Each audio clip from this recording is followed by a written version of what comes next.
In the late 1960s, there was an explosion of sign methodology in deaf education.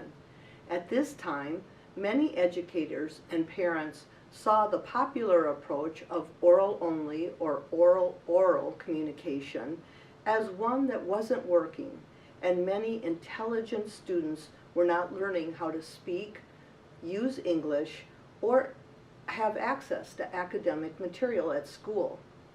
A man named David Denton became superintendent at the Maryland School for the Deaf, and he promoted the sequential use of sign and fingerspelling after instruction with speech and speech reading were tried. That is to say, he encouraged speech and then sign as an alternative to the oral-oral methodology. I might add here that that term, oral-oral or oral-only, has now been replaced with listening and spoken language, or LISL.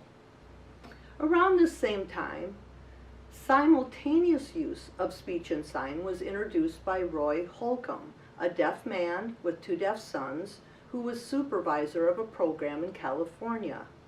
He labeled his approach Total Communication, or TC, and it involved a multi-sensory approach that included speech, speech reading, signs, fingerspelling, gestures, whatever could be used by adults and children in educational settings.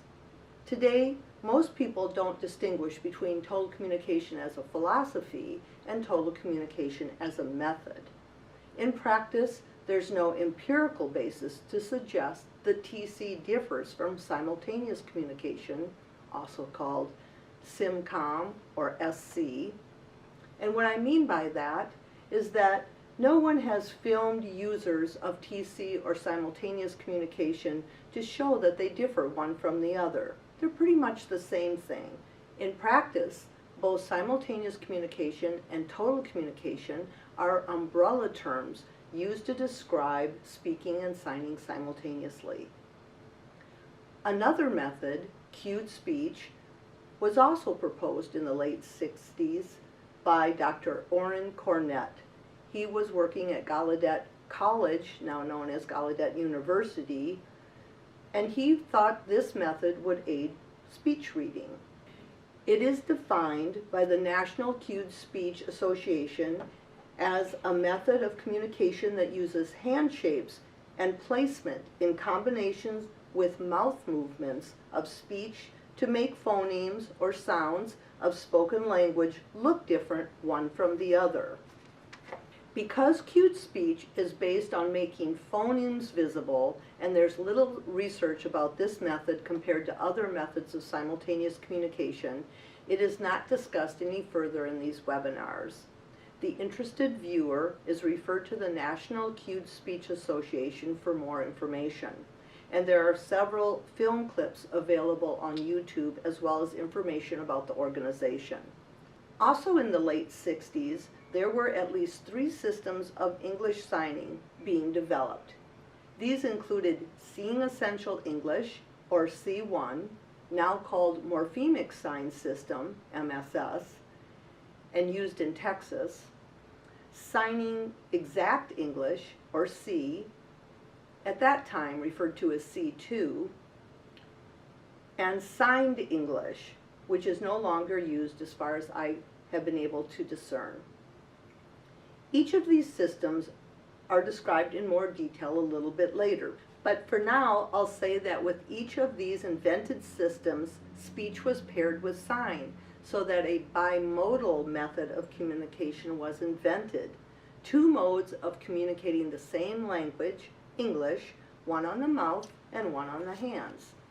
In situations where interpreting is done, the systems are technically transliterated, changing the English language from one form to another and not from one language to another, which is the case with interpreting.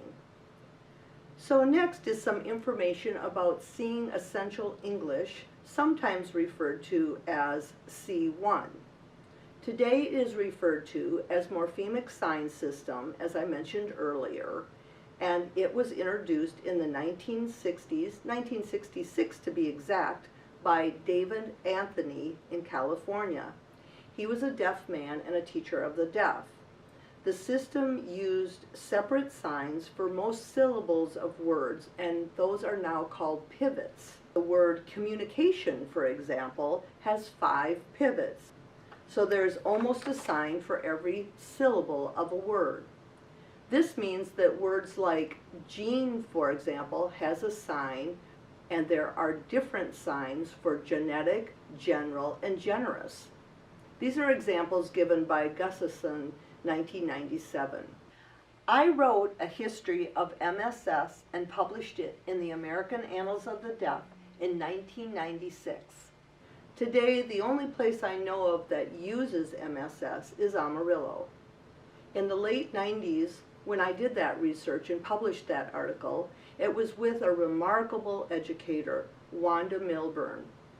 Our article reported on the students in the Amarillo program who scored higher than most other students in the entire state of Texas on reading tests, state reading tests. Another system, Signing Exact English, the focus of these webinars, was also developed right about this same time.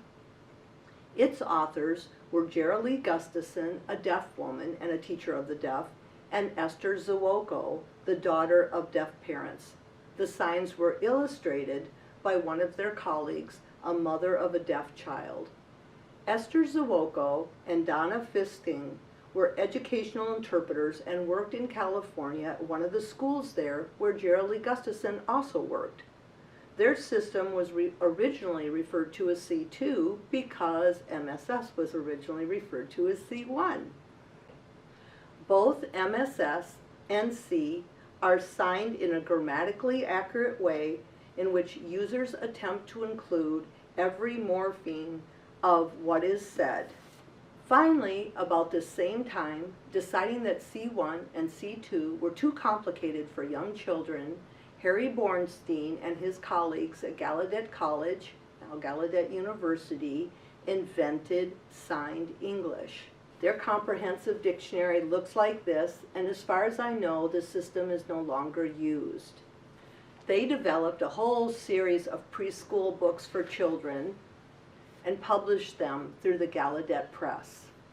The system includes both invented signs and those borrowed from American Sign Language, as well as 14 affix markers for bound morphemes, like ed, ing, ing. The authors of Signed English intended the system to be used only with young deaf children, but quickly it was picked up by older children and teachers in school programs as well.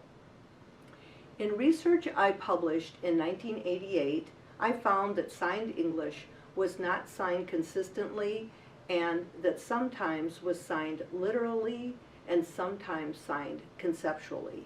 The grammar of English was not always apparent. I also found inconsistencies in the dictionary. For example, there are ASL conceptual signs for after a while and a little while, but English affixes used for other similar expressions. Highly similar signs for words such as imagine and imagination, and signs for words such as amusement and appointment, but no signs for the root words, amuse and appoint. I wondered how children or adults, for that matter, were to know when and how to use the few markers for bound morphemes that are provided. I also filmed language examples and found that users of Signed English sometimes created plurals by repeating signs, as is done in ASL, and sometimes used the S marker. Finally, while signs are illustrated in the dictionary for verbs such as know and don't know, there was no explanation available as to how to sign inflections, such as didn't know or knowin'. Factors such as these result in Signed English not being a grammatically correct option.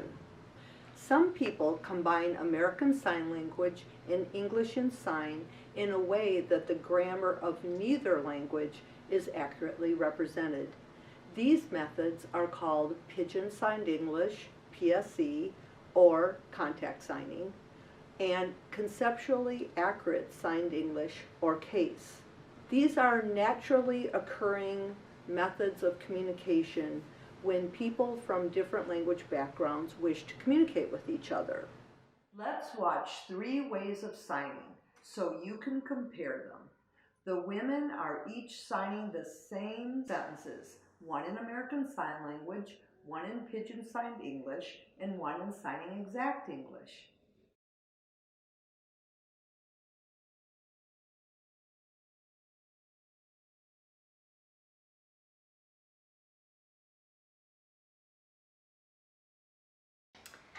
The electrician found the project totally unworkable and couldn't restore the electricity.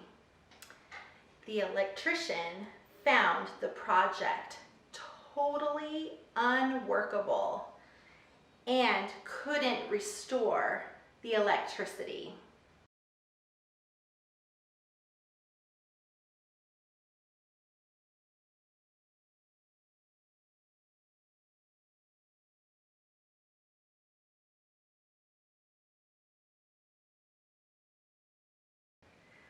Let's run away together. I am overrun with work and have decided not to run for governor. Let's run away together. I am overrun with work and have decided not to run for governor. As the years have gone on and sign is used in educational settings, new terms have cropped up for simultaneous communication or total communication. These include sign-supported speech, sign-supported English. These are methods that are basically the same thing, signing and speaking at the same time, but not necessarily representing the grammar of English accurately. Manually coded English is one such term. Somewhat popular in the past, it's kind of faded away now, but it is defined as a variety of visual communication methods expressed through the hands with an attempt to represent the English language. Other synonyms are manual English and lowercase signed English. These terms have been used for about 60 years now and are just variations of signing and speaking at the same time. I think I've made the point that they often do not code English grammar accurately. Confusing, huh? The important thing to remember is that no matter what the term is, the question parents and professionals should be asking is to what degree is the grammar of English accurately represented on the hands? How will your children, students or your own children, learn English, grammatically correct English, if they don't have access to it? Current data could not be located as to the popularity of any of the simultaneous communication or total communication methods that I've mentioned. But a survey by Gallaudet Research Institute in 2013 indicated that at least 13% of today's children are using some form of simultaneous communication in the United States. There's really no reason to believe that that statistic has changed very much, even with cochlear implants. Specifically as to which sign methods were included in that percentage, there was no mention. And because the survey has been discontinued, more recent data is not available. The important point is that there are families that do use simultaneous communication, in addition to those families who use LISL or ASL. So now I'm going to talk about signing exact English, or C. As I mentioned earlier, this method was also invented in the late 1960s. By the early 1970s, these 3 colleagues that were authors of the system had started their own company and were publishing the Yellow Book, the C Dictionary, along with many other children's storybooks and aids to teachers and parents wanting to use the system. You can find these products if you Google C Center or Modern Sign Press, the publishing wing of the Signing Exact English Dictionary. In a chapter written in 1990 by Dr. Gustafson, she explained that the authors of C were motivated to invent the system for use by both parents and professionals because, one, of the increased knowledge of the English language development of children, two, a desire to have children who were deaf or hard of hearing use the same English that hearing children use, and have teachers use the same grammatically correct English that teachers of hearing children use, and three, because of dissatisfaction with the educational achievement of children who are deaf or hard of hearing. Research by Gustafson has indicated that 40 to 60% of the sounds look similar on the lips. Words like interest, interesting, interested are all almost impossible to distinguish, even by the best speech readers. Otherwise bright and capable deaf students can catch only about 5% of what is spoken. To address this need to visually represent words and grammar accurately, C was designed so that signs correspond with the number of morphemes of English utterances and represent age-appropriate, complete, grammatically accurate, proficient, whole English. Signs in C are provided for root words and affix markers such as re, un, ing, ness, and include articles and pronouns and conjunctions and all important parts of words. This results in the potential for children who are deaf or hard of hearing to acquire morphemic awareness, which Gustafson claimed was necessary to read proficiently, and now tons of research on reading has supported this assumption. In C, there are different signs for different words, so that it's possible to distinguish signs like electric, electricity, electrician, all as they are said and written. Sign families are explained as conceptually logical units to assist retention of sign formation. Here are some examples of sign families. Fish, mermaid, tuna, and wiggle. Another one is the eat family. It has breakfast, lunch, dinner, and supper. The third family is flower. Its members are daffodil, pansy, tulip, and violet. C also uses a 2 out of 3 rule. So in the English language, we use a lot of multiple meaning words. We will take one word and use it in many different ways, like the word run.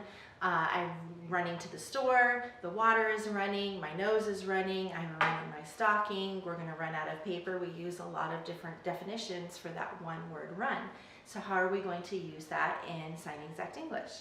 So a rule was created to determine what sign should be used in these contexts. That way, the English is still mastered and you can make it conceptual too.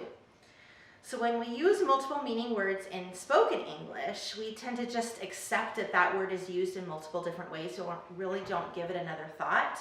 But when we're using it in more of a visual language, like sign language, we tend to realize that it's not as conceptual. When we're using the 2 out of 3 rule, we look at 3 different criteria when we're comparing 2 words that maybe are spelled the same or sound the same. So we look at the spelling, the sound, and the meaning. And if 2 out of the 3 are the same, we're going to sign the same sign. But if 2 of the 3 are different, then you're going to sign a different sign. And the reason that we do that is because now we're showing the complexities of English to the students and they can master English at a higher level. Instead of substituting another word in that may feel more conceptual, we're keeping it consistent with English, and then their literacy, language, and grammar skills are going to jump up. So for example, back to the word run, if I wanted to make it more conceptual but still stay true to the English structure, if we're running to the store, I would use run. But if my nose was running, I would have it coming more down this way, or the water is running this way. So you can conceptualize the sign and still keep it to its true English form. If a word is spelled with the same letters and sounds the same, it's signed the same way, even if the meaning is different. Out of respect for American Sign Language, there are some exceptions. But as Schick and Mulder 1992 explained, C attempts to represent English literally, and it purports to follow a strict criterion of one sign for one English free morpheme or word. These researchers, Brenda Schick and Mary Pat Muller, also noted that C follows English semantics and not ASL semantics. They give examples in C for the word run, which would appear as the same sign in the following phrases, even though different signs for these phrases would be used in American Sign Language. A home run, a runny nose, run for office, and a run on the bank. C uses many ASL signs, but they only have one English translation. C uses visual features of directionality and movement, change in location, facial expression, sign emphasis, body referencing, eye gaze, signing directionally, and using space. Let's watch Elisa George signing "Don't Let the Pigeons Drive the Bus," and you watch to see which visual features you can identify. Don't Let the Pigeon Drive the Bus. Words and Pictures by Mo Willems. Hi, I'm the bus driver. Listen, I've got to leave for a little while, so can you watch things for me until I get back? Thanks. Oh, and remember, don't let the pigeon drive the bus. I thought he'd never leave. Hey, can I drive the bus? Please, I'll be careful. I tell you what, I'll just steer. My cousin, Herb, drives a bus almost every day. True story. No. Vroom, vroom, vroomy, vroom, vroom, pigeon at the wheel. No.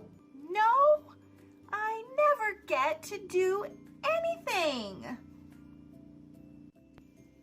Hey, I have an idea. Let's play Drive the Bus. I'll go first. Come on, just once around the block. I'll be your best friend. I don't think so. How about I give you $5?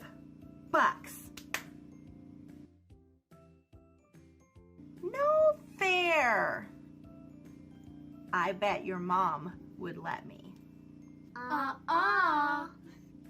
What's the big deal? It's just a bus. I have dreams, you know. No. Fine. Let me drive the bus. No. I'm back. You didn't let the pigeon drive the bus, did you? No way. Great. Thanks a lot. Uh-oh. Bye. Hey. In the 1980s, I did a series of research studies using input that completely encoded English. I found that large numbers of students exposed to grammatically complete English, MSS, C, cued speech, scored higher on tests of English language and reading achievement than students exposed to systems using grammatically incomplete English, such as total communication, simultaneous communication, CASE or MCE. Other research has shown that PSE, CASE, signed English lack sufficient affixes to fully represent English morphology through the air. PSE, CASE, and signed English users inevitably provide students who are deaf and hard of hearing with ungrammatical English input when morphologically complex words are communicated, such that words like unworkable, irreplaceable, and foolishness are signed incompletely. Once a student pronounces all the signs for all the syllables of a word, it's no longer necessary to sign all the affixes. For example, a word like characteristically could initially be signed with all the appropriate affix markers, but later signed character ly. In a study of the graduates of Northwest School for Deaf and Hard of Hearing Children, researchers demonstrated that when compared to a national study of post-secondary young deaf adults, graduates of the program that used simultaneous speech and signing exact English had higher graduation rates for high school, higher rates of enrollment in college, were more likely to earn a college degree, and had higher rates of employment. Later research empirically demonstrated how C can be used successfully to support the development of speech articulation, listening development, English language development, and literacy abilities. Information regarding these studies, virtual C courses, a C smartphone application, and the dates and locations of C skill shops can be found at the C Center website and the Modern Sign Press website. In recent years, C research has been conducted by the staff at our school, and we have provided workshops and conference presentations about C throughout the country. Regular C classes are taught at our school and also online. Resources are available at our website. At least 2 Facebook groups exist: C Users of Texas and Beyond and See My Signs, Resources and Classes. If you like our Northwest School for Deaf and Hard of Hearing Children Facebook page, you can see the Sign of the Week, which has now been renamed Signing Friday. A number of school programs that are successfully using C exist in the United States. These include our school, where IEP teams in about 20 school districts have found C to be the appropriate method of communication for about 47 children preschool through 8th grade, as well as about 17 regional programs in Texas. C is used with individual students in California, Kansas, Kentucky, Missouri, Nebraska, and Wisconsin. C skill shops are held in many states as well. So for more information about C and where you can find classes, contact me, and I'd be happy to provide you that information.